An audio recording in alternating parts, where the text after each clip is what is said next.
Hey guys, Shenangieganss here. Thank you for joining me again on my channel for some more Shenangieganss. Today's episode is going to be a Did You Know episode, which are always really exciting and fun to plan and just figure out what I want to talk about and gather all the information, if you will. Before we go into the Did You Know episode, I kind of just want to go over life updates and why I don't always upload every single week or consistently currently. I don't really upload consistently quite yet because I just want them to flow naturally out of me. I don't want to feel pressured to have a deadline once a week or something like that. Plus I work on my book also outside of YouTube, so I don't want to derail myself or overwhelm myself with different projects. I just started a new job. I know with my Get Ready With Me video, which I shall link it somewhere in this video. I did mention I was interviewing at Apple at the time, and I did get pretty far in my interviews with Apple. I decided not to pursue that route because I did get hired back at Starbucks. Woo! Doo-doo-doo-doo. If I could insert a special effect, I will probably try to do so. I would really like to go into the idea of like getting like animations and adding GIFs to like the video. I think that would be a lot of fun. But I am learning as I go, so just bear with me on my journey since life updates are over. It's a Did You Know episode, so welcome. Did you know that mental health hospitals be like? This is a very serious episode, so I apologize if this isn't interesting to you or if it's just a little too much, but I think it's very important to talk about these things and destigmatize mental health and destigmatize mental health hospitals. Because, you know, we have this connotation of like the loony bin or the mental clinics, and some of that is accurate. Some of it is more asylum based, and I think people feel like the asylum kind of energy and the asylum aesthetic of what you see on American Horror Story. I was about to mix Rocky Horror Picture Show with American Horror Story. But that asylum feel vibe, and that's exaggerated, you know, it's horror. But I feel like a lot of the times we connotate a lot of things that come from that into mental health hospitals, and that's not always the case. Now, I know a lot of people have different experiences with mental health hospitals, so this is just my experience, my personal story. So don't take anything that I say personally as like the groundwork standard, because there's a lot of different kinds of mental clinics out there. There's a lot of kinds of different mental health hospitals. They're all very different. They range in severity of, not severity, but they range depending on what you need from your treatment. Now, I have a lot of colorful opinions on mental health hospitals. I did want to add a trigger warning to this video, so if you are triggered from hearing about self-harm, about depression, PTSD, anything mental health, hospital related, whether it's isolation or anything of those matters that just would bring up bad feelings, I suggest that this is not the video for you.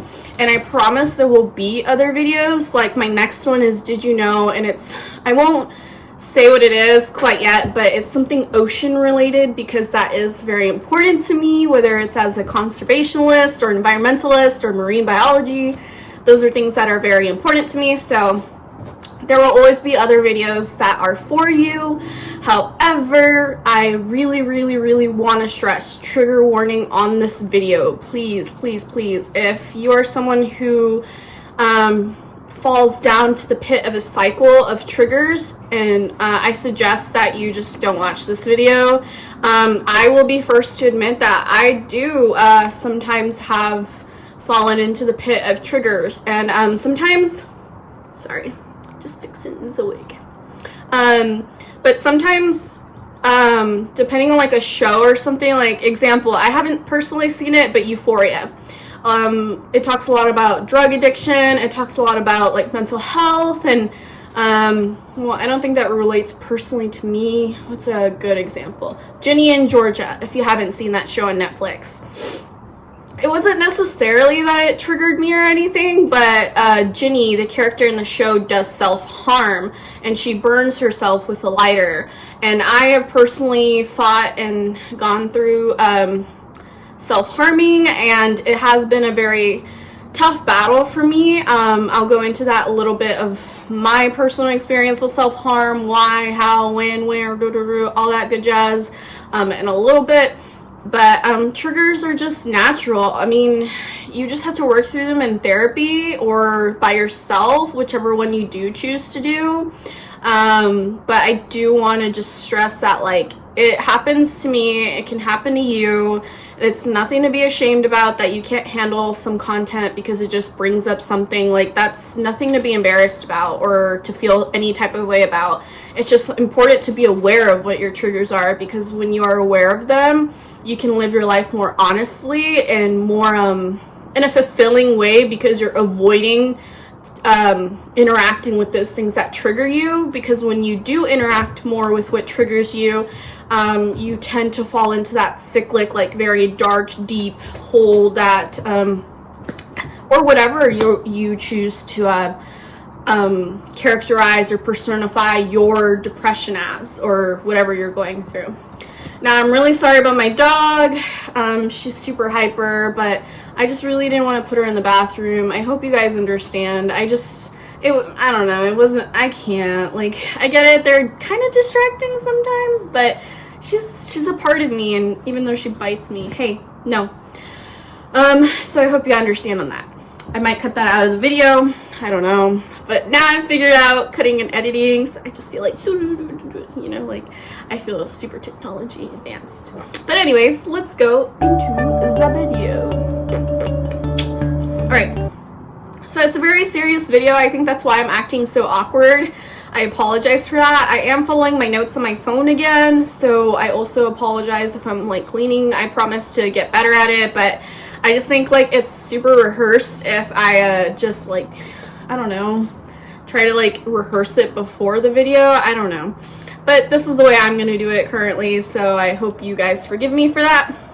Or not. Who cares? Mental health hospitals. So I did go into trigger warning and why I'm talking about this. My mental health journey. So, a little brief synopsis of why I'm so effed up. I'm just kidding. I'm just kidding. Mental health does not make you effed up in any way, guys. A lot of people believe it runs in your family and gets passed down. A lot of people believe that it's something that you accumulate from your own experience in life. A little bit of both. You know, I feel like my upbringing just in general was very chaotic. And if you do want to get to know more of that side of me, I do suggest that you read my book, because my book does talk a lot about my journey with my mother, who I am 100% certain has dealt with mental health in her own way. And I'm sure you hear this a lot, that our parents did their best with the resources they had and the things that they've been through. That's half an excuse and half, I do believe, to a certain extent. But I do suggest you go check out my book. I will leave the link below of my page where I write my poetry and post my poetry. My book is in progress. I hope to be finishing it pretty soon. It's just a compilation of my journals in a very story narrative format, and it does have poetry. I'm not sure if I want to do those separate. I may or may not cut this out either, because it's not super relevant. But back to the point. My mom and me have not always gotten along. I know that bipolar disorder and depression is definitely in my family, and PTSD on my mom.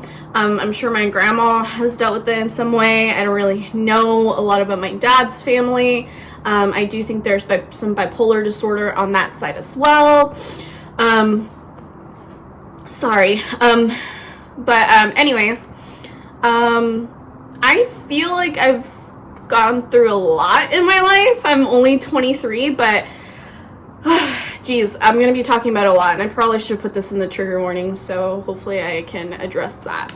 But I was sexually abused when I was a kid. I was molested by a person in my life who was very close, and to my vicinity. And I was very young. I would say I was at least very young, elementary school, very formidable years. I know it's like, how do you not know what age? But like, I think I'll go into it a little bit. But when you go through the trauma like that, you do suppress it for a very long time. Like that happened to me when I was very young, but I didn't start to realize my whole life I felt very different and very sad all the time as a little kid. And I'm talking about like elementary school, preschool years. I always felt very sad, very emotional, very sensitive to like what people said to me or did to me. Oh, she's like comforting me. She's like, hey mama. But yeah, so I was molested when I was really young, and I always felt really different from other kids. Like I wasn't really the same. But an incident that happened when I was maybe in 5th grade had come up. My sister, well, I don't want to go into that. It's very, very personal. I hope you guys can understand that. Read my book if you want to know more, because I do go into it. But something happened along my family matters, and CPS was involved, and this CPS caseworker started asking me questions about like my upbringing, if things were happening or things were being said or which have you. But I was like, when I was getting questioned by this caseworker, I was like, okay, this stuff has not happened to me with this environment or personally these people, but these things did happen to me. And I suddenly realized something that I thought was normal, or I guess like you just accept as it happened. That's like talking about very serious stuff, but I guess it kind of helps because then like it's not so serious. But things I thought I accepted as normal or just part of my life, I suddenly realized as a very young girl, 5th grade, that was not normal. And then from that time going forward into my like middle school years, you know, boyfriends, or I know that's very young to have boyfriends, but like boys and in clubs and just getting to know yourself as a preteen, I was having these very, very vivid dreams about instances with this person that was in very close vicinity to me, my family, and I started having these dreams that started like stirring up feelings, and it was just very vivid things, and I would wake up and I couldn't breathe and things of that nature. Please forgive me. But and I always thought like, okay, they're dreams. And for a long time, I didn't want to accept that, like, I knew this was reality. And I know a lot of you guys may have differential opinions on this matter. I've read a lot into it. A lot of times our brains are very powerful vessels, and they do suppress things. They do suppress them to protect you mentally. And whether or not you have an opinion or not on this matter, this video is strictly my personal experience, so you can't invalidate that in the sense of what I feel and what I went through. Science, what have you, I totally, completely understand. Whatever factual evidence you have, oh my gosh, of these things, like, that's totally fine by me, but this is my experience. Thanks, Sally. Thanks. So going into it, I started having these very vivid dreams, and I kind of just started acknowledging my sexual abuse. And when I started dating, I was very young. I rushed into a lot of like that kind of stuff. I feel like I won't go into names or anything like this. I do talk about it in my book as well. All of these experiences will be in my book, so I do suggest you guys do check that out. Okay, so when I started dating, like, I started noticing, like, I wasn't really affectionate, or I was just rushing to want to feel seen by someone, or, like, I was just rushing, like, wanting to choose when I wanted to do things or discover things, or, I don't know, I felt like I just wanted the the choice in those matters, because, you know, someone took that away from me when I was so young, like the choice to explore these things, to feel these things, what have you. And God bless my first boyfriend, because he was so sweet, and he really deserved more. Taken accountability, have somewhat received karma in a lot of different ways from my actions. So yeah, going back to going back to what I was saying, when I started dating, God bless that guy, we just went through a lot together, like, you know, and this has been something that I've dealt with in my sexual experiences, and it's just like where you go into this state of shock and you're trying to accept your partner for who they are, and you know that this partner is not that person who harmed you, but it's like, you know, you like look at them like this, and it's just like they're, all you see is that, and like your body feels like it's that person who, like, you know, damaged you or harmed you, and it's very hard to get out of that headspace. And, you know, not a lot of guys are patient enough for those things. I totally accept that now. You know, like, further down the line, I realize my mental health problems are not the responsibility of other people to fix or take accountability for. It's different, you know, like, obviously when you have a partner who has dealt with things, you want a level of patience and compassion, but it's also not their responsibility to take accountability for your mental health. That is something that you need to do before you fully love someone, because if you love someone, you just don't do that to them. It can really take a toll on the person that you love or the people that you care for. So that was just kind of a synopsis on that. After the sexual health abuse, I just started going through a lot of changes in my household. I was going through a lot of toxicity, physical abuse, mental abuse, verbal abuse, mainly from one parent. I won't, you know, divide my parents. I think I don't want to slander them. Obviously, they're still my parents. I still love them at the end of the day, and I'll go into that because I never thought, like, I was going to be that person. I always thought I was going to be, like, cutting my parents off because they just weren't parents, and that was it. But life gets so much more complicated, and when you have your own kids, you start to suddenly realize how much family really matters. I know everyone's situation is different and varies in degree of severity, but this is just my personal experience.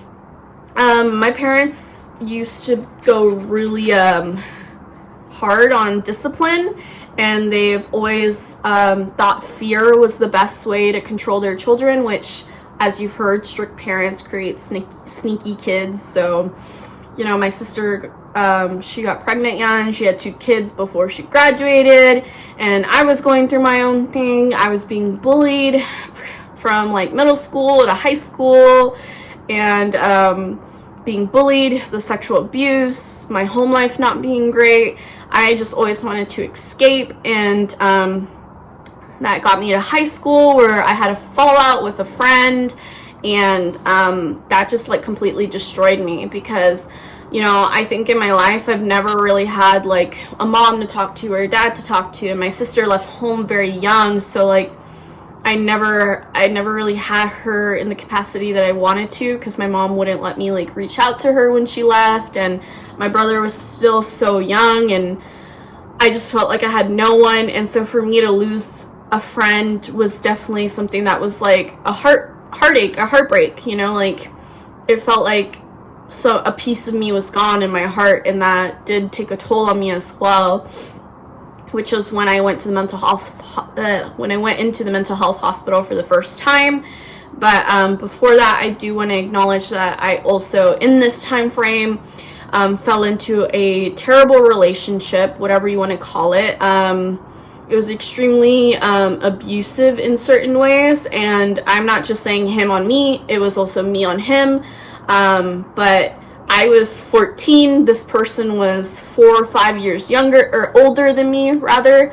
And I think I was just looking for a way to escape my house, to be honest. Like, he had a car, and although obviously, like, emotions were there, I think I was looking for a way to escape my home life and a way to get out of my household. You know, that my sister was toxic in a lot of ways, back and forth. We were just, I now accept and I now see it as that I was just a little insecure girl dealing with the aftermath of the abuse from a toxic home life and sexual abuse that I hadn't dealt with.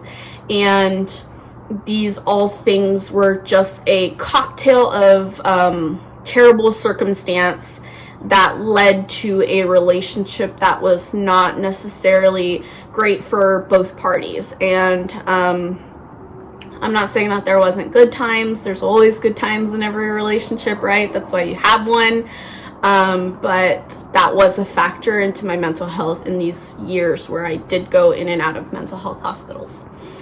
So now that I've given a brief synopsis on that, and I will go into self-harm and my diagnosis and how I got to mental health hospitals in a little bit, but that was just like a synopsis of my mental health journey thus far, of where I was before, what led up to these events. So my first time going to the mental health hospital, I was in 2013. So I believe I was a freshman. And this is just what the bands look like. I don't think it really has any information on there besides my birthday and my doctor, Mr. Odorende, who was my doctor throughout that whole journey, funny enough. He was a nice guy, to say the least. So in 2013, when I first went to the mental health hospital, it was for an overdose, and I have tried to overdose many, many times. It's not a show off or something to brag about. It's something very sad and disturbing that someone feels the need to, you know, escape and take their life. So I did overdose on painkillers, and like a lot of trauma, you don't really remember it all because there's just a lot of emotion and adrenaline that are happening in that situation. So forgive me if I don't necessarily have all the full story. It's just when you're going through it, you don't really necessarily say, I'm going to remember this, you know? All I remember is that my the ambulance drive was definitely something very profound for me. The ambulance driver was very kind to me. He expressed his story to me of how he got to be an ambulance driver. He was very distraught that I was very young to be going through these things and trying to take my life. You know, I was 15 at the time, so that is very young to decide that your life is just over. I was just very heartbroken at the time. I felt like I had nobody and nothing, and I just felt like a large piece of me was gone from my life. A lot of changes were happening. I didn't know how to appreciate what I had, and I'm not saying I didn't have people or friends at the time. I just, when you have bipolar disorder, I'll go into my diagnosis later, but you just feel like a very high or a very low. There's not like this in between, like, I just feel okay, you know, today. You feel your emotions very profoundly, very deeply. There are states of mania where you just act so abruptly in these states of emotions. But anyway, I did overdose, and that is the reason that I went to the hospital the first time. My experience with the hospital, just kind of going into like how that went for me, was obviously 911 was called, the ambulance comes get you. I was in the ambulance driving to the hospital. When I got there, I wasn't, in that particular instance, I was not in a state where like you know, I needed to be rushed there. Like, I was in a beat up state, but it wasn't like my my heart was failing or anything like that. Like very, very, very severe. Things were happening because, you know, you just don't take like a whole bottle of whatever painkiller it was at the time and nothing happened to you. And I've since then dealt with like a health journey of that in itself, personally. I do give a lot of thanks to that ambulance driver for him just really being there for me, making me feel heard, and you control your mind at the end of the day, not your mind controls you. So I think that's a very powerful thought in itself. You can read my book to know more of that story with the ambulance driver. I do write a lot about that instance. So after I got to the hospital and I was taken care of, I had never really been exposed to the word depression in my life, nor mental health. I know I gave a synopsis of like my family history, but that was after the fact that I have been educated in these things. But before, I had no education in like bipolar disorder and what depression was, and what this sadness and these like shocks of like, you know, only seeing the person that hurt me's face on front of the person I was getting intimate with. Like, I knew none of that stuff, like PTSD, ADHD, all of this stuff, until I had this first experience. So, going into this experience, that was the very first time I heard the doctors use the word depression. He asked my mom how long I had been depressed, or if she knew I was depressed, and my mom, you know, told her piece, and then the doctors questioned me if I felt like hurting myself still.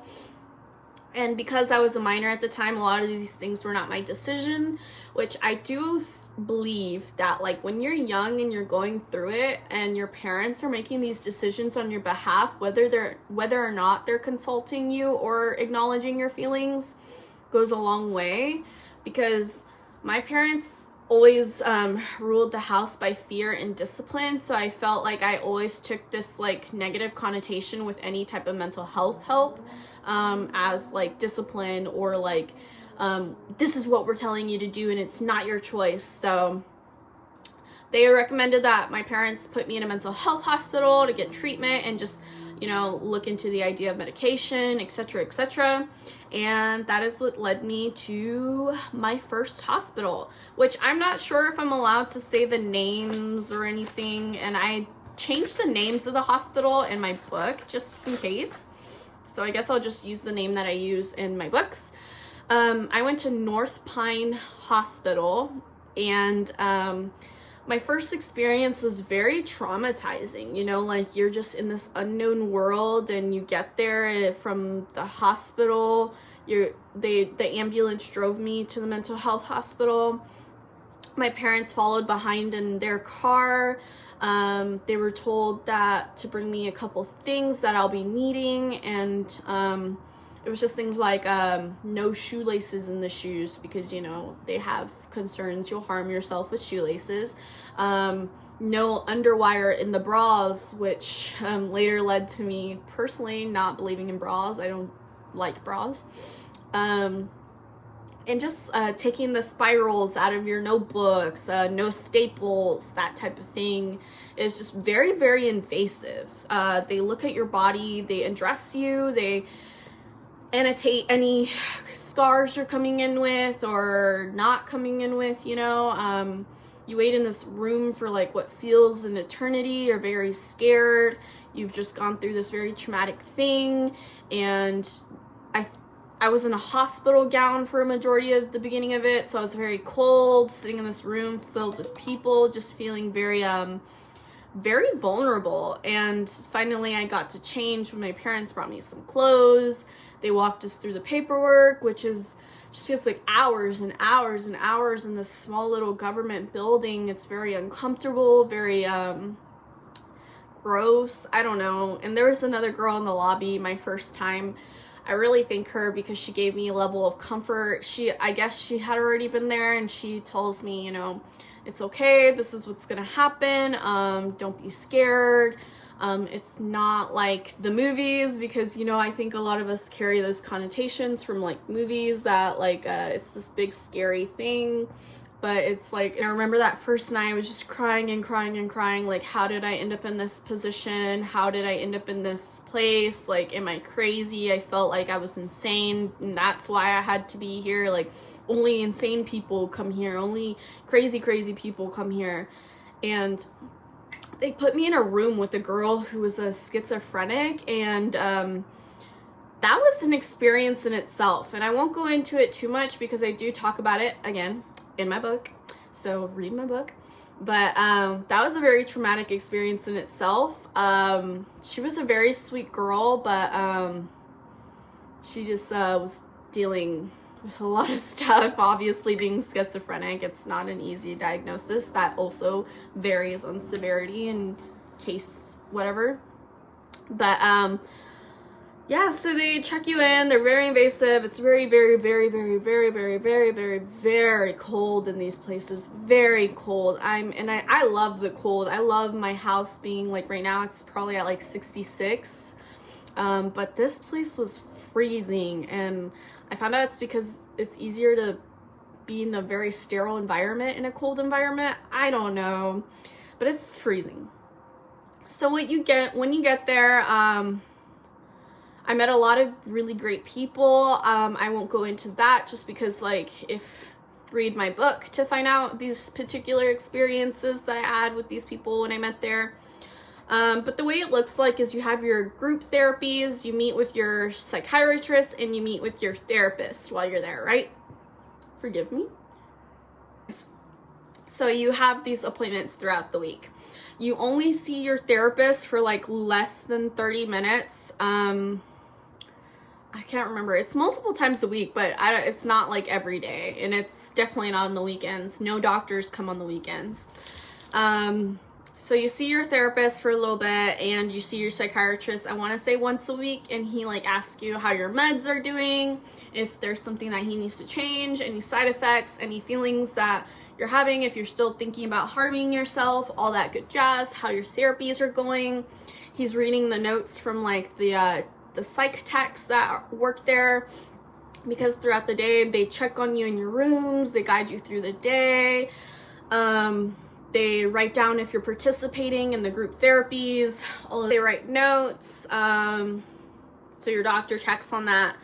Typically in my visits, I was there anywhere from a week to a week and a half. That can be more depending if you are participating in the group therapies or eating. If you don't eat, if you're not participating, they do keep you there longer because it looks like you need more help, that type of thing. So I guess I'll start off with what a typical day looks like. So you go to bed, you wake up very, very early. Well, you don't typically wake up, but like I would say it has to be like 4 or 5 a.m. They come in, they check on you, and they're checking on you throughout the night too. They come in your room and they peek in, they check the beds. And the beds are like, tangent. The beds are like the gym mats in school. They're very uncomfortable. You only get like this thin as a pillowcase blanket. And I get you're not there for luxury, but you're also not there like as a prisoner. Like, geez. Anyways, like at least like let you bring a blanket from home or something, but no, they don't let you really have much of anything. You can't even have pencils in your room. You can't have markers in your room, crayons in your room. All of that gets checked when your parents log stuff in. But anyway, so 4 or 5 a.m. they come and check and do the first round of looking into your room. At about 6 a.m. or 5 a.m. still, they do the first rounds of like meds, and you come out, you take your meds, you go back in, you can go back to sleep for a little bit. At 7 a.m. to 8 a.m. they start to serve breakfast, and you have to wake up, and if you don't make it, if you don't choose to get up or something, like you just miss breakfast. And some people, they're nice to you and they'll save you some breakfast, like the psych techs, but some of them, they literally don't care. They'll throw away your breakfast or they'll get rid of it, and you'll just have to wait until like lunchtime for the next meal because you chose to opt out. Nice. Ellie. No ma'am. But other than that, so after morning breakfast, you chill out for a little bit, and there's no TV there. Yeah, no TV. I mean, like, they do bring in a TV for like movie time every once in a while for like recreational things, but usually they try to not bring in TV. You do have a morning group therapy where a person comes in and it's like worksheets. It tells you, like, I guess an example of one would be like, it's like a water cycle type paper, like, you know, the little boxes with arrows that you point to. And it tells you, what is the cycle of when you fall into negative feelings? And then you write, like, I lost a friend in the first box. I am sleeping and not eating in the second box. And then the third box would be, I start to cut myself. And then the fourth box would be an overdose. And you would put, like, the cycle. And then in the middle of the arrows, she would tell you, well, in the middle of them, like, write what your triggers were, like whether it was seeing that friend in the hallway or yada, yada, yada. I get what they're trying to do with these therapies, but one, no one wants to talk about their stuff with a room full of people that, I don't know, it's just a weird vibe. Like, I know I'm talking to you about it here, and it's, like, very open, and, like, the whole world is gonna see this on YouTube, but, like, I think it's just different. Like, I was recently overdosed. I'm in this room that ranges from, like, foster care kids who got tricked into thinking that this was a better gig than being tossed around home to home, and they're just there to be there. There's people there with anger issues. There's people there with self-harm issues. There's people schizophrenics.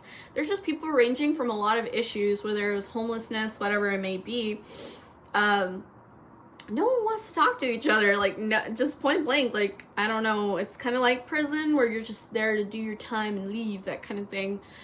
But yeah, so morning therapies are over. Everyone has to share something. If you don't participate, the psych techs definitely, like, take a note of that and stuff like that. And after morning, some people go to recreational time, and then obviously if you're new there, like, they work on a band system.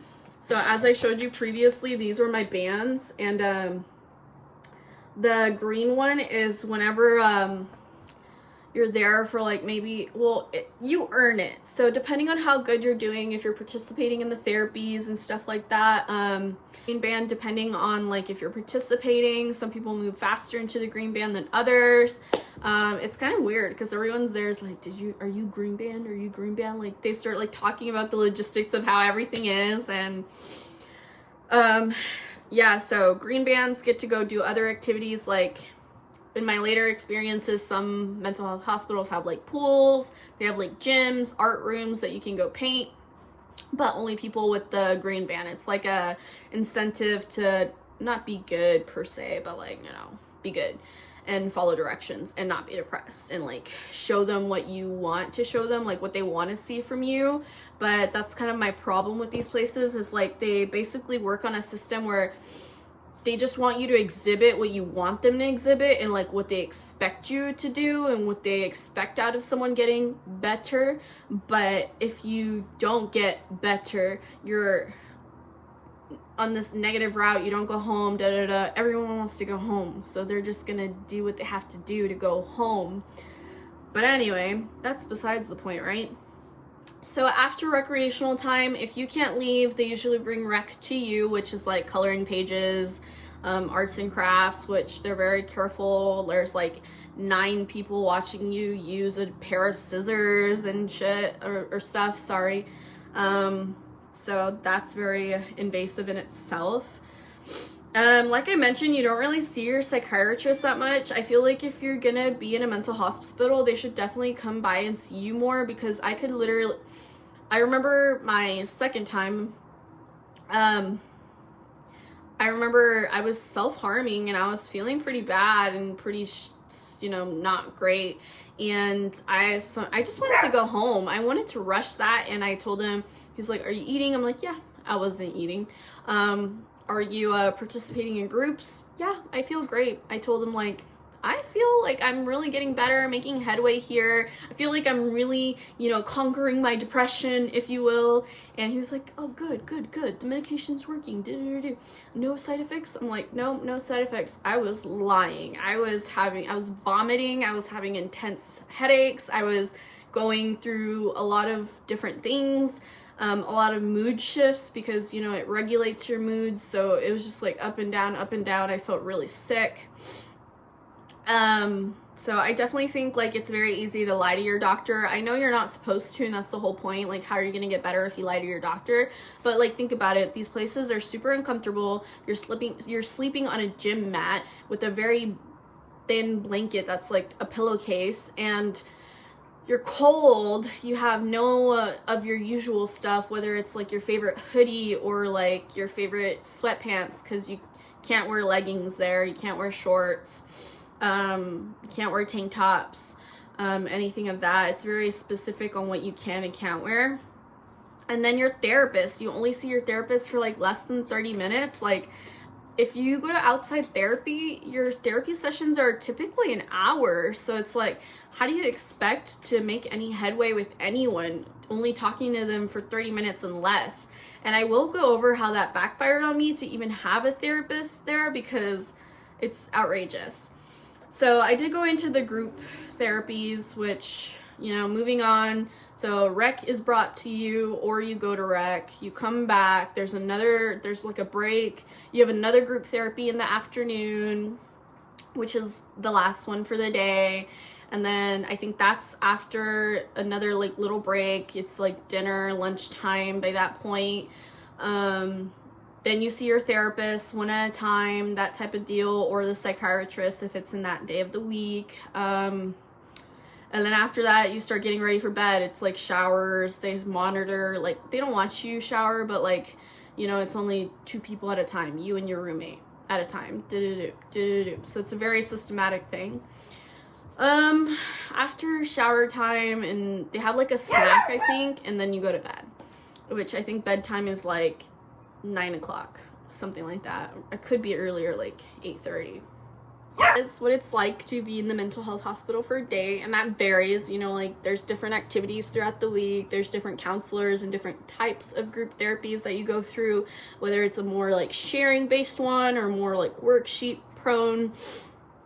Some psych techs are pretty cool, and they'll like play music and like ask you, or like some of the techs are pretty cool, but a lot of them like don't give a shit about you. Like I mentioned, not all of them. Some of them are pretty cool. They're always telling you like, I don't want to see you here again, I don't want to see you in the adult unit, like if they're closer to like 18, because once you're 18 you go to the adult unit, and that's a whole different story, I guess, from like what I heard.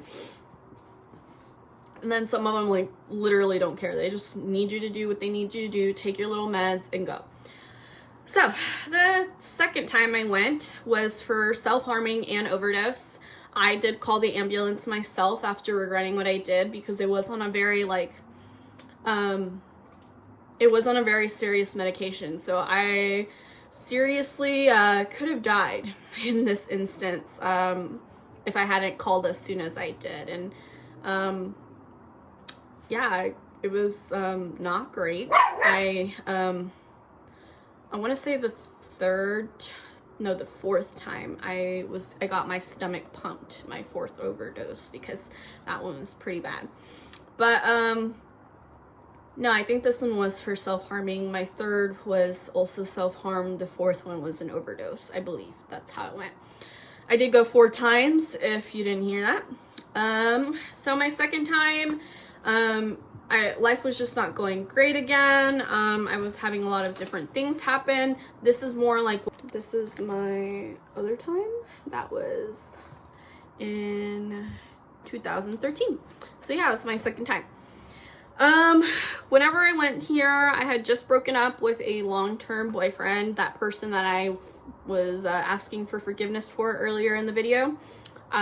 We had just gotten out of a relationship, and I was having a lot of transitions.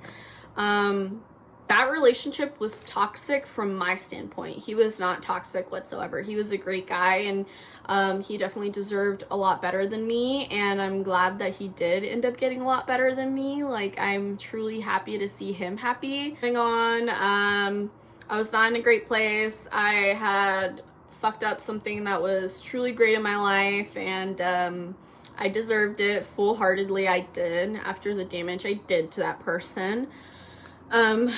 And I was going through a lot of changes. I didn't have my great friend support system at the time. Didn't have any family support, so I just felt very alone, very isolated. I was going through the motions of being by myself and not having someone there, which did lead me to pursue a relationship with someone who is extremely inappropriate for me. I met a lot of cool people again. It seems from my writing that at the time I just needed to get some help. My parents always used mental health hospitals as like a way to control me. And like I mentioned before, my diagnosis was bipolar disorder, PTSD, ADHD, and depression. And I was taking a variety of medication at this point. I was very negatively impacted by the extent of how much medication took up my life, how much it changed my life, how much it was my life. I was very depressed over that fact that this was going to be my normalcy now. I didn't accept that I wasn't normal anymore, or that normal exists. These are things that you're just going through when you're going through it.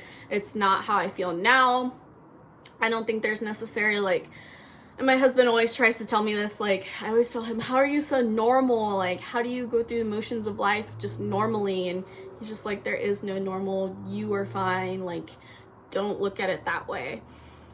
But at the time, I did not look at it this way. So anytime I would go into these manic, or not like manic states, but anytime I would go into manic states, my parents would just be like, don't want to deal with that. Let's take her before she kills herself or something like that. So they would, tell me, we're going, pack your shit and let's go. And so I would, I'm a minor, I have no choice. Either they call the cops and the ambulance takes me, or I go with my parents. That's just is what it is when you're a minor and you're going through these things. So my second time, I met a lot of great people. It's kind of the same thing. It's not really like anything different, like they just see you again. The texts are like, come on, I don't want to see you here again. You get the whole lecture, you go through the whole motions of things. This time you know what to expect and what to go through. I did see a lot of sad stories from different people. Like I mentioned, there are people there for a lot of things. I've seen a girl who was obsessed and addicted, like truly addicted to self-harm. Like I self-harmed for a while. These are very, very, very faint. Trigger warning, I have self-harm for a long time. I have a lot on my legs, on my, going up to my stomach. And I'm not proud of them, I'm not showing off to show off, but like, this is something that I've dealt with. But I was not addicted like that. Like that girl would find a staple, a nail on the floor, like anything that she could find to cut herself, she would. And that was a very sad thing for me to see. I've seen people there with extremely aggressive anger issues who just could not be with a group of people without like going off on someone or wanting to fight. Like it's very sad because obviously they're dealing with something more if they feel like the need to fight everyone all the time or fight everything. I've seen foster care kids who get tricked into like, oh, like this, if you go here you'll get treatment, or like you'll get help for things that you're going through in life, and that it's better than hopping from home to home. And then they get trapped there for like maybe weeks and weeks, months at a time. And those places are only designed for people who are meant to be there like a week or longer, a little bit. Like I mentioned, there's different mental health hospitals depending on like what you need. Some people are in mental health hospitals for months, and that's just part of the treatment course. Some people are there for like, years, part of their treatment course, like asylums and stuff.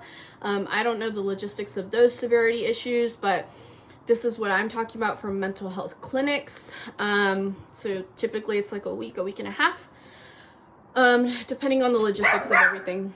Like one time I had like this issue with like paperwork, so it took a little bit longer. Hospital, North Pine, and that was really it. I saw a lot of dark stuff, a lot of different people.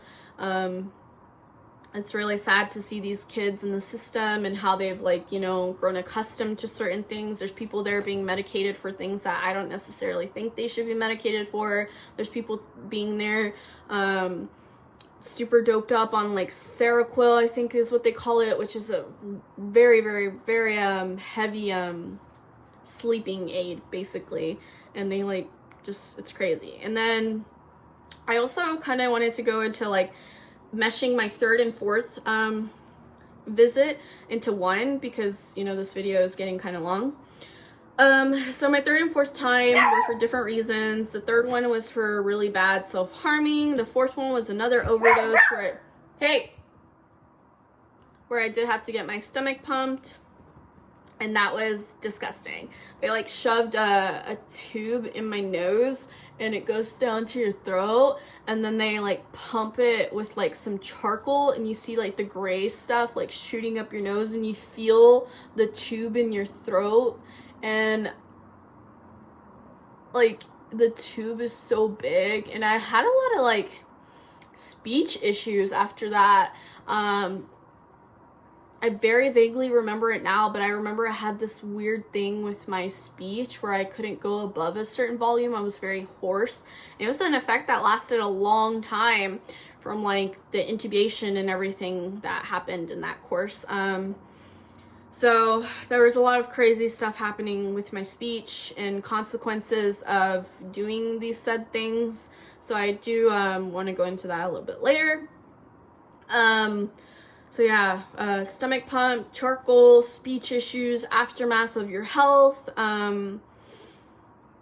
This hospital was a new hospital. So my parents are like, North Pine didn't help. That didn't do anything for her. So maybe a new hospital will do something, right? So that's gotta be how it works, right? That's what they said. So this time I went to Intercare South, I'll call it. So Intercare South was a new hospital that I went to, and this hospital is very different in the sense that the units were mixed. Like boys and girls were held on the same floor, the same unit. It wasn't mixed bed, but we were mixed in, like in just our group therapies, all of that. Like we got to interact with like boys, which was a bad thing in my opinion. A bad thing because there's a lot of different hormones that run between people, and a lot of people don't have boundaries. But anyway, my roommate used to sneak her little boy whatever into our room. I would get very, very afraid that I was gonna get in trouble for the actions of my roommate, and then me stay longer. And that's what I'm just talking about. It's like prison. Like people are trying to get away from things. People are trying to like make their spoons into knives and forks. Like there's some stuff that happens that I just like, I'm here to get my help. I'm nothing, I don't want to say nothing like you, but like I'm dealing with something different. My purpose for being here is very something different. Like I'm not trying to shank someone with a spoon turned into a knife. I did meet a lot of cool people. There's a lot of sad stories there. Read my book to find out more about these stories. Like a guy who was sexually abused. He was in foster care. He finally got adopted by a really great family, but something happened. He just couldn't get over the fact that like he had been sexually abused by a man. So like when this gay couple who was just genuinely great, genuinely wanted to have a son, came to want to adopt him, he couldn't cope with that. So the food was definitely better here. The foods are like school lunches, probably worse. Like they have a little frozen juice cup, and it's not even a cup. It's like a half of the size and like the radius of that, and then it peels off and you have to like sip it like through just opening a little edge. I was very excited at this hospital because once I earned my green band, I was able to go to the lunchroom. North Pine didn't have a lunchroom. All the meals were brought in, but this place had a lunchroom where you could sit down and talk to your friends and sit wherever, well, not necessarily wherever you wanted, but like if you were in the line with the person that you wanted to sit by, you would sat with them rather. So that was also really fun. They had soda. I was so excited about it, like that they had soda here. Like that's what I'm telling you. It's kind of like, it feels kind of like prison where like you get so excited by little mundane things like going outside or seeing a window, because there's no windows in this hospital, like in the corridors, in your rooms, in the group area. Like in order to see a window or like sunshine, you legit have to go like have the green band to go to like a rec room that has like windows or something, and even those are very like rare to see. There's also group therapies here, and now they're mixed in with boys, which is interesting. And then the booty juice. I did want to go into this because throughout my 4 times in mental health hospitals, I have seen the booty juice used more than one time in different situations. The booty juice is commonly known as booty juice.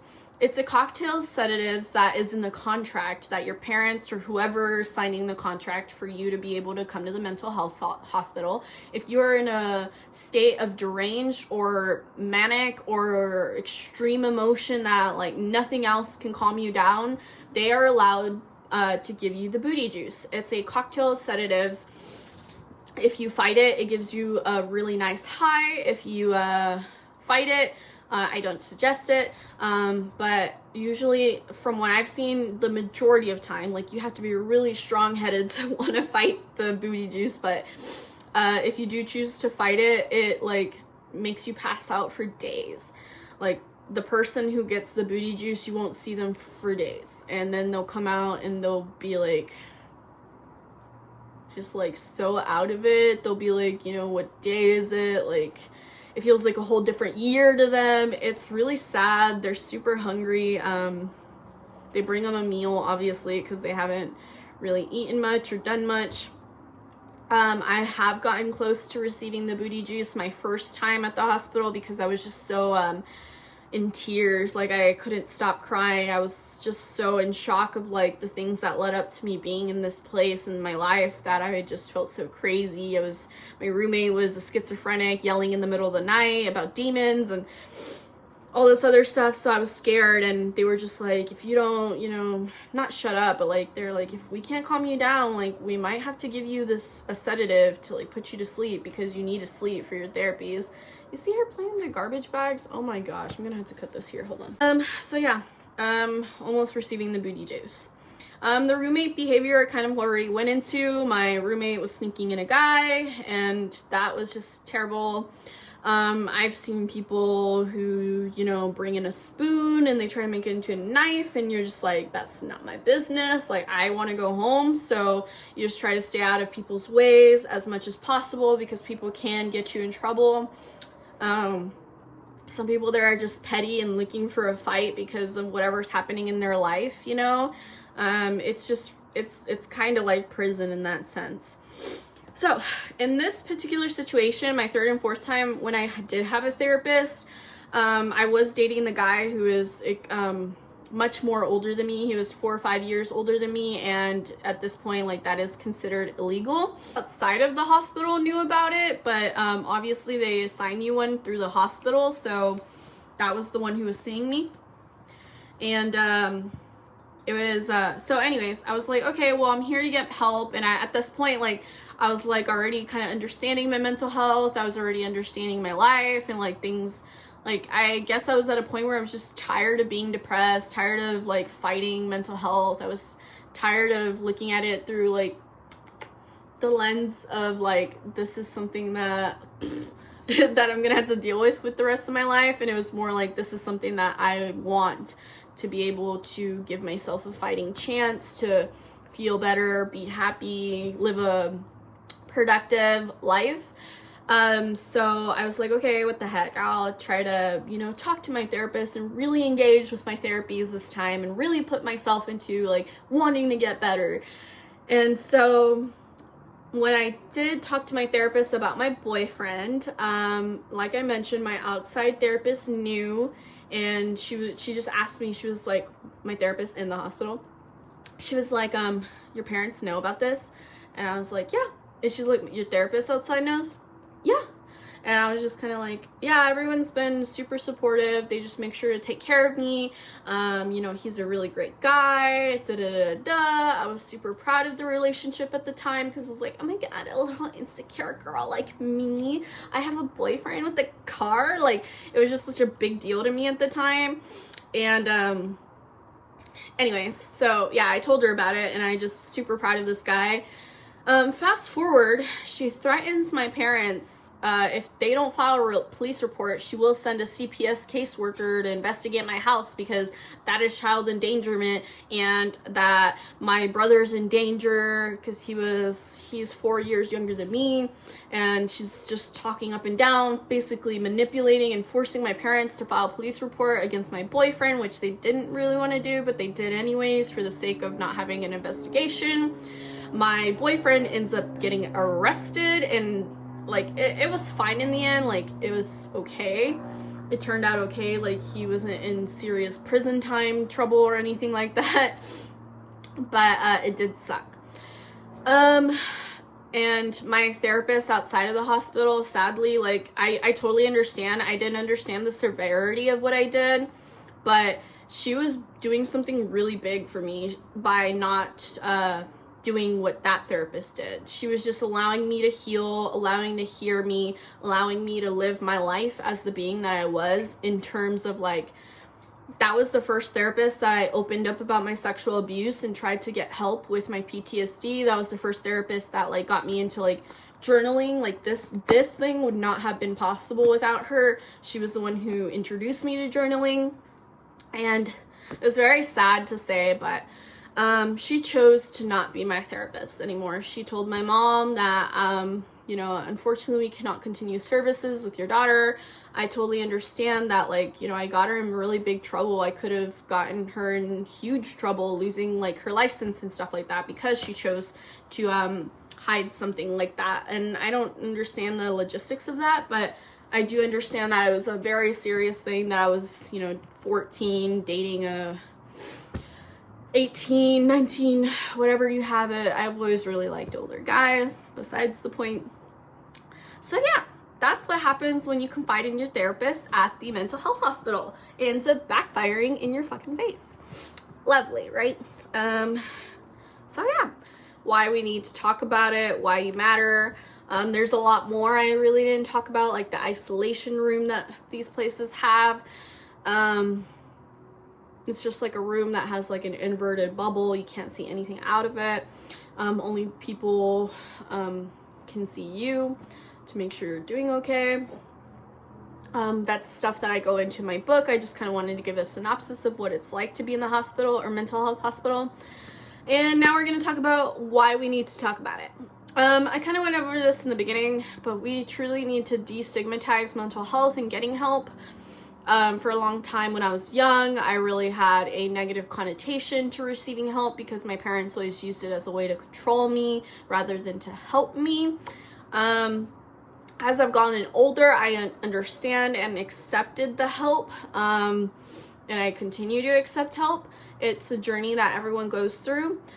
I'm not here to advocate pro or no medication. I know different diagnoses need certain medications and they just have different treatments, and that's totally okay. If you are on medicine, I want you to know that you are just as worthy or just as normal as any other person in this world. Just because you take medication does not mean that you're not normal.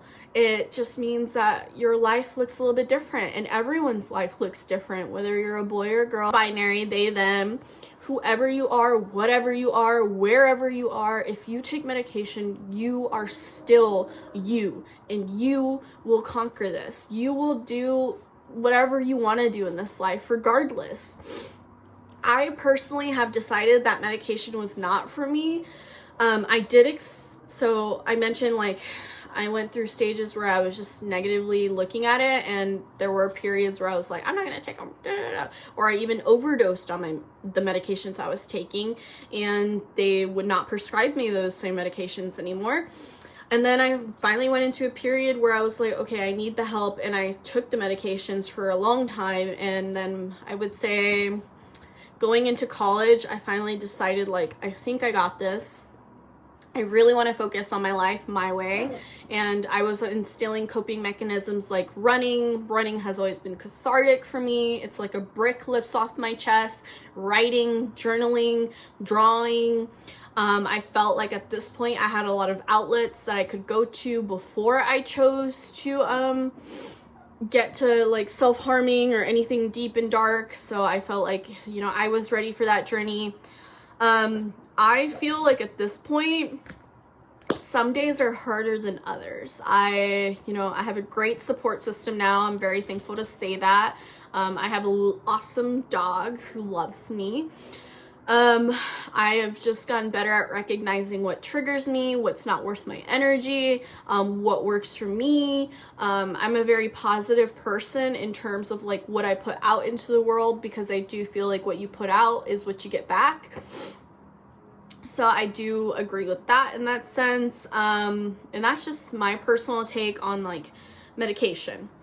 So we need to destigmatize lifestyle choices, getting help, what your journey looked like with mental health. It has gotten a lot better, because I remember being in high school and like when it was brought up that I was on medication, I kind of felt like a freak, you know, like it wasn't something that people were talking about. And now people just openly, you know, use depressed or bipolar as an adjective, like, oh my God, you're so bipolar, when they're not diagnosed with bipolar. And I feel like those, the satire memes, the jokes, the adjective using of these terms have definitely helped destigmatize mental health in a very like a positive and negative way. In a negative way where it's like, you know, some people don't appreciate you using like you're so bipolar as an adjective, when it's truly something that's, I don't want to say sucks, but it does, you know, like I have days where I feel I'm on top of the world, and I have days where I feel like, you know, I want to end everything. And that's very sad to say, you know, that I still somewhat go through those things. But I think I've gotten more emotionally intelligent in knowing that those feelings are temporary, this state is temporary, and acknowledging what can get me out of those states, acknowledging that I have power of my mind, not my mind has power over me. If you ever feel like I'm not worth it, I know it sounds stupid, but just do it. Say, I am worth it, I am worth it, I am worth it, I am worth it. And it's like, even though you feel like your mind's still saying the other thing, just you practicing that consistency of saying, I am worthy, I am worthy, I am worthy, I am loved, and replacing those thoughts interrupts that pattern of thinking when you're having those thoughts. And then eventually you just like either forget about it or like you move on to the next thought. And it takes a lot of practice. You have to consistently work it like a muscle and continue to do it. But that's worked for me. And I hope you guys just really take that into account when you go through those things. So, the next thing I want to talk about is why you matter. You matter. I don't know if I'm looking at the right place. You matter. You matter. You matter. You matter. I matter. You matter. We all matter. All of us matter. Matter is truly, by definition, the space that we occupy, that atoms occupy, and you matter. You are taking up this space. You matter. You are literally a state of matter. And I don't care what anyone says, what anyone feels, you matter.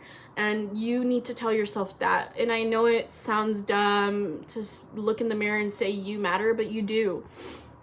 And you have to do it because you matter. You matter enough to go do that and feel that way and feel worthy. We all matter in this world. And I think, as I've mentioned now twice, 3 times in all of my videos, energy is like this. And it's a cycle. And you can choose to stop the negative energy, or you can continue the flow.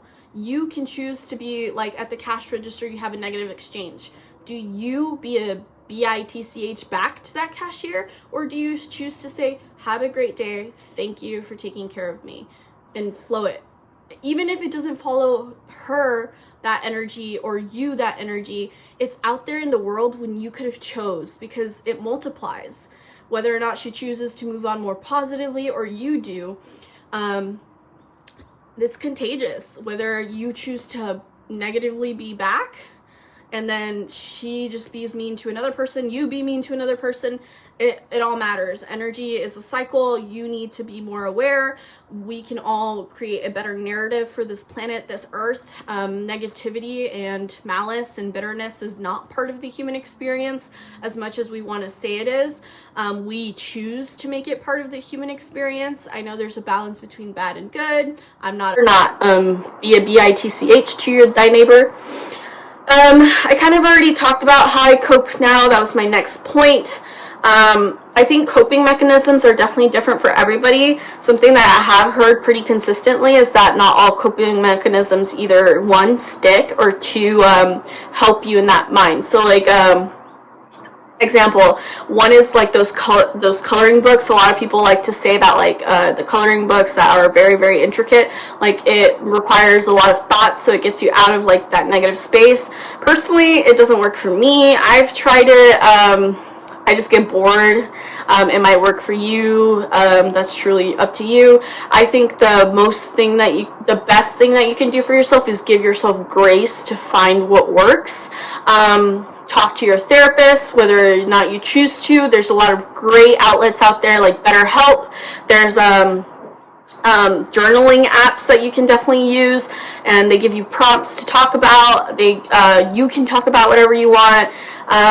These are safe outlets where no one will read it. I think those are important ones. Journaling has helped me a lot in my life. It's like an unfiltered space, and that's why I'm choosing to share my journals. I'll go into my book in a second, but I think I just want to show that let me just talk about it. Journaling has always worked for me as an unfiltered space that allows me to, say what I want to say. And if you don't trust that someone won't read it, do it on your notes. Do it on a journaling app. They have, like, passwords that you have to put in before you can access your journal entries. There's always a way. Before you find an excuse to why you can't or shouldn't do it, have a solution-seeking mindset. And everything I said here is consistency. It's like working it like a muscle. Trust me, I'm a pessimistic person. Even today, ask my husband. He always has to drag me out of that pessimistic mindset. But I think I'm getting better of working my muscle in the sense of, like, consistency, practicing saying positive things. Because it's true. If you say, I'm depressed, things suck, I'm losing money, I'm never going to have my dream job, I'm never going to be able to do this, my goals are too far away, you will speak them into existence. That will just naturally happen, because that's where you have your energy flowing, and you need to flow that energy back into yourself. I am positive. Things are going to come to me. Money will find me. I will get to my goals. How am I going to make this happen? Motivational speakers have always worked for me. My favorites are Tony Robbins, Jay Shetty. Both of them have many resources. And then I also really like Impact Theory with Tom, and his wife has a woman's podcast. I can't remember. I think it's like Impact Women or something like that, and that one's very woman-based. I love those kinds of podcasts because they allow me to have a more intellectual side and why I'm feeling it, because I've always been a very science-prone person, and that's what's frustrated me the most with my emotions, is like, I know why I'm feeling it, I know what chemicals are working, I know what my mind is doing, I know all this science knowledge, fact knowledge, evidence, whatever it is, but you still have emotions, and you can't block them. You must allow them to flow. If you clog the river with rocks, it's just gonna, like, trickle and flood and just do all this weird stuff you don't want it to do. But when you remove those blocks, those pebbles, those logs, whatever they are, you allow that river to flow more freely, and your life will change. Trust me, your life will change. You will not be affected by people. You will not care who thinks what. You will actually get off your phone by yourself, because it's just a waste of time to be on your phone. Personally, I only use technology to, like, feed what I actually want to do with my life, whether it's YouTube or listening to music, podcasts.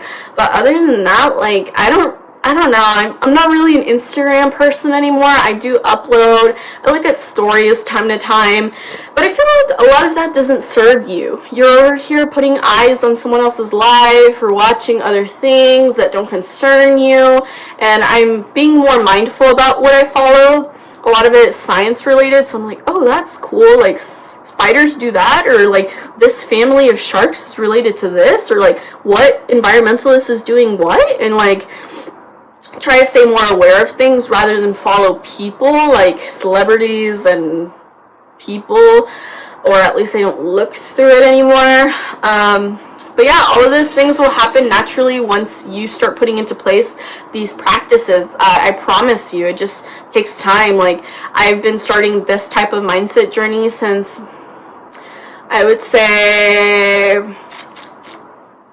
4 to 5 years now, and slowly but surely it's getting better. It's allowed new doors to open for me. It's allowed me to find a partner who's great for me, because I have grown as a person to where I'm healthy enough to have that relationship, healthy enough to have someone in my life who I don't depend on to be that healthy person for me. Like, I mean, obviously it's a partnership and a marriage, whatever it is, but I've gotten to a place in my life where, like, you know, I'm working on projects that make me happy. I'm finishing my goals, finishing things that I've been wanting to finish. I've been, you know, letting go of a couple things, but I think personally I don't really care about them, because I think those things come naturally to you, and you have power in what matters to you and what has weight in your life. So I want you to give yourself grace with your coping mechanisms, is what I'm trying to get at. It requires muscle, it requires consistency. You can do it even when you feel like you can't, even when you quit, even when you fall short of your own expectations, even when you don't do it consistently, even when you give up and you move on to the next thing. Give yourself grace enough to be like, that's okay, move on to the next thing, or pick up and start over the next day. Treatment, recovery, whatever it is not linear. Life is a journey. It's a mountain, it's a hill, it's a river, it turns into an ocean, that turns into a stream, that turns into a bayou. Like, it's not linear. As much as they try to sell it to you, cookie cutter lifestyle, whatever, you know, you have a dream, you live the dream, you fight the dream, you get the dream, you be the dream, you are the dream. Like, that's not realistic. That is not what we're selling here. You can live your dreams, and you can summon and muster up that energy, but they forget to talk about how much of that journey entails. A quote that I really like is, the searching is often much more profound than the finding. So keep that in mind. Another quote that I like by Winston Churchill is, don't give up on anything that you can't go a day without thinking about, because, like, what is that one thing that you just can't stop talking about or can't stop thinking about, whether it's something like YouTube or journaling or whatever it is. So, moving on, the book and how it relates, or how my journey relates to my book.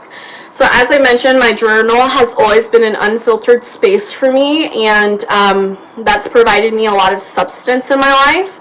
I think we all have unfiltered thoughts and things that happen in our life, and we are afraid of what people will think. We're afraid of what you yourself might think. We're afraid of people knowing those things. We're afraid of confronting those things about ourselves.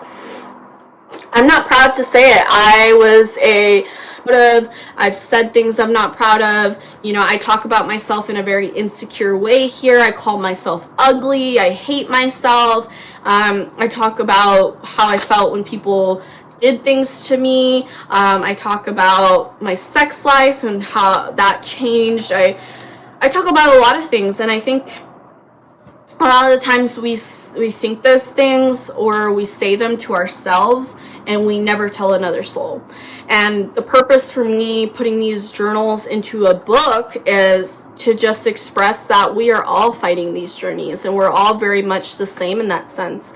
We're all existing and living in our own selves, and whether it's whatever you choose, whether it's main character syndrome or you live for others, or you're doing something greater than anyone could ever dream, or whether you're a business owner, whether you're a book writer, whatever your journey is, we all go through these things. We all are versions that we were not proud of. We all are versions that we lost ourselves and we like to get to that period again.